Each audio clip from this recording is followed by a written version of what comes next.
নমস্কার বন্ধুরা, tasty kitchen চ্যানেলে আমি চলে এসেছি আজকে চিকেন বিরিয়ানির রেসিপি নিয়ে। বিরিয়ানিটার এত টেস্ট হয়েছিল না, তোমরা একবার এইভাবে রান্না করে দেখো, সত্যিই সুস্বাদু হয়।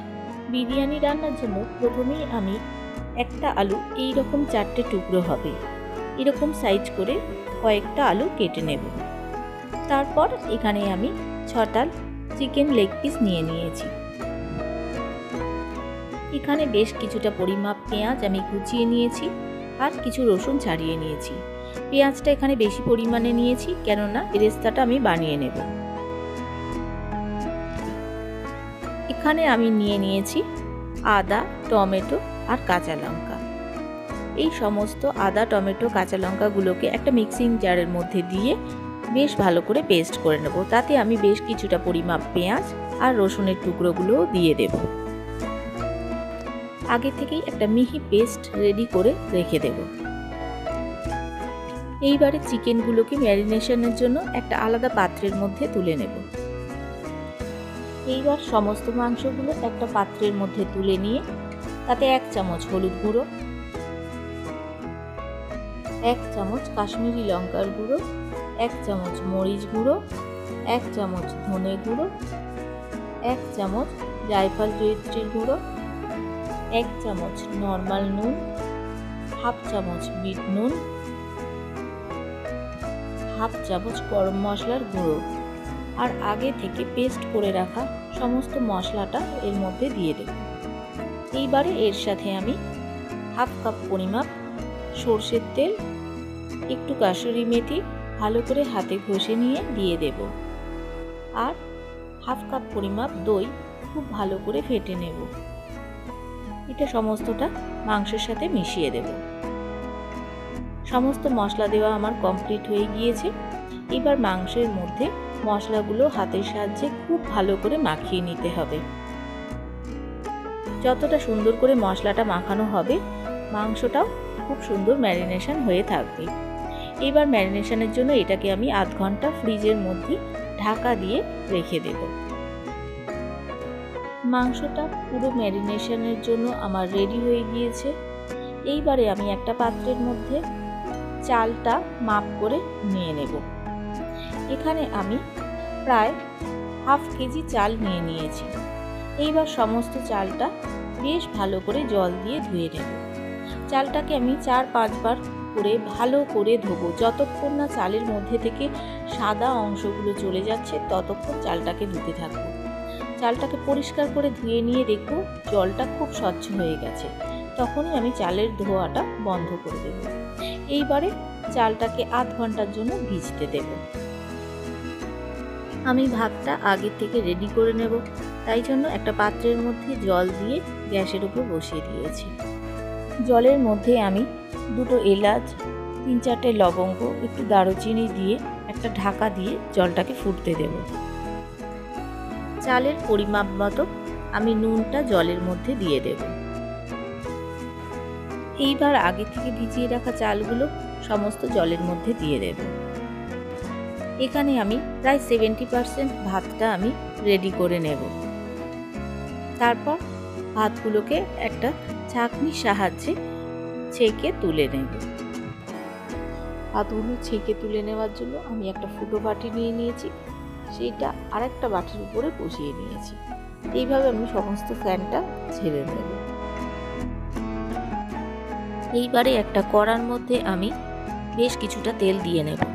এই তেলটার মধ্যেই আমি সমস্ত রান্নাটা কমপ্লিট করব। এইবারে আগে থেকে কুচিয়ে রাখা পেঁয়াজগুলোকে ভালো করে ভেজে নেব। এই পেঁয়াজগুলো আমি বেরেস্তা বানানোর জন্য ভাজবো। পেঁয়াজগুলো যতক্ষণ না ব্রাউন কালার আসে ততক্ষণ এইভাবে নাড়াচাড়া করে ভেজে নেব। এগুলো ব্রাউন আর একটু মচমচে হয়ে গেলেই আমি তুলে নেব। বেরেস্তাটা পুরো রেডি হয়ে গিয়েছে। এইবার একটা ছান্তার সাহায্যে বাটির মধ্যে পুরোটা তুলে নেব। দেখো বন্ধুরা, কি সুন্দর দেখতে লাগছে। এদিকে আমার ভাতটা পুরো রেডি হয়ে গিয়েছে। আমি ভাতটা দেখো এই রকম, মানে পুরো হালকা চাল ভাত থাকবে এরকম অবস্থায় ভাতটা ছেঁকে এবারে তুলে নেব। ভাতের ফ্যানটা পুরো ঝরে গিয়েছে। এইবার যে বাটিটার মধ্যে আমার এই ভাতের বাটিটা বসানো ছিল সেটা থেকে ছেঁকে তুলে নেব। এইবার বেঁচে থাকা তেলের মধ্যেই আমি 2টো তেজপাতা, 2টো লবঙ্গ, 2টো এলাচ আর দারুচিনির টুকরো দিয়ে ভালো করে নাড়াচাড়া করে নেব। এরপরে আমি আগের থেকে ম্যারিনেট করে রাখা মাংসগুলো কড়ার মধ্যে দিয়ে দেব। তোমাদের আমার এই সুস্বাদু রেসিপিগুলো ভালো লাগলে অবশ্যই চ্যানেলটিকে সাবস্ক্রাইব করে পাশে থেকো।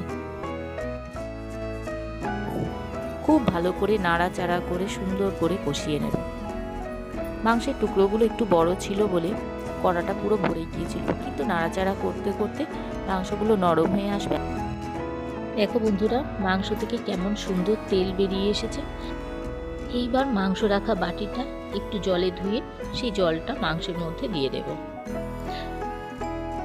এটা অনেকক্ষণ ধরে খুব ভালো করে নাড়াচাড়া করতে হবে। একটু কষিয়ে নিয়ে এটা বেশ খানিকক্ষণের জন্য ঢাকা দিয়ে সিদ্ধ হতে দেব। এইবার ঢাকাটা খুলে 1 চামচ কেওড়া জল, 1 চামচ গোলাপ জল দিয়ে আবার ভালো করে নাড়াচাড়া করে দেব। মাংসের জলটা শুকনো হয়ে আসা পর্যন্ত আমরা একটু ওয়েট করব। এইবার 2 চামচের উপরে বিরিয়ানি মশলা আর বিরিয়ানির আকর্ষণাত্মক জিনিস মিঠা আতর 3-4 ফোঁটা আমি মাংসের মধ্যে দিয়ে দেব। পুরো মাংসটা আমার রেডি হয়ে গিয়েছে। আমি আলুটাকেও এইভাবে রেডি করে রেখে দেব।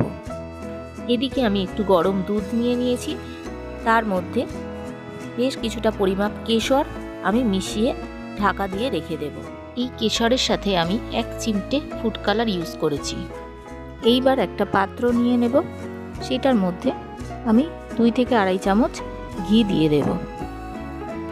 ঘিটাকে খুব ভালো করে পুরো পাত্রটার মধ্যে মাখিয়ে নেব।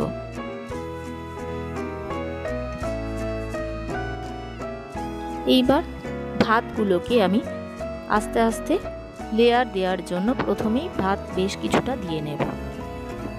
তারপর ভাতগুলোকে চারিদিকে ছড়িয়ে দেব। আগে থেকেই বলে রাখি, আলুটাকেও আমি মাংসর মতো খুব সুন্দর ম্যারিনেট করে ভালো করে কষিয়ে রেখে দিয়েছিলাম। এইবার একে একে একটা একটা করে আলুর টুকরো আর একটা একটা করে মাংসর টুকরো ভাতের উপরে এক এক করে আমি সাজিয়ে দেব।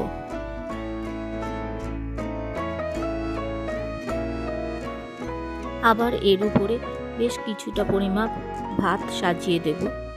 তারপরে মাংসর টুকরোগুলো সাজিয়ে দেব।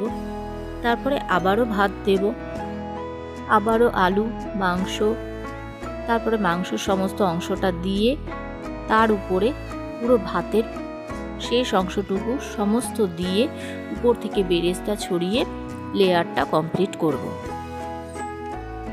দেখো বন্ধুরা, কিভাবে আমি লেয়ারটা করেছি। এইভাবে তোমরাও করে দেখতে পারো, খুব ভালো হয়। ভাত, মাংস, আলু খুব সুন্দর সিদ্ধ হয়ে যায়। সব শেষে আমি উপর থেকে সাদা ভাত দিয়ে তার উপর বেরেস্তা ছড়িয়ে একেবারে উপরে আমি 2 থেকে 3 চামচ পরিমাপ ঘি দিয়ে দেব। আর আগে থেকে দুধে গোলা কেশরটা আস্তে আস্তে দিয়ে দেব। সব শেষে 1 চামচ গোলাপ জল, 1 চামচ কেওড়া জল, 2-3 ফোঁটা মিঠা আতর দিয়ে দেব। পুরো বিরিয়ানিটা ভাপে বসানোর আগের মুহূর্ত পর্যন্ত রেডি হয়ে গিয়েছে। এইবার একটা ঢাকা দিয়ে দেব। গ্যাসের উপর বড় একটা পাত্রের মধ্যে জল দিয়ে তাতে একটা স্ট্যান্ড দিয়ে দেব। এইবার ওই স্ট্যান্ডটার উপরে বিরিয়ানির পাত্রটা বসিয়ে দেব। এবার এটাকে অল্প আঁচে ভাপে রেখে দেব।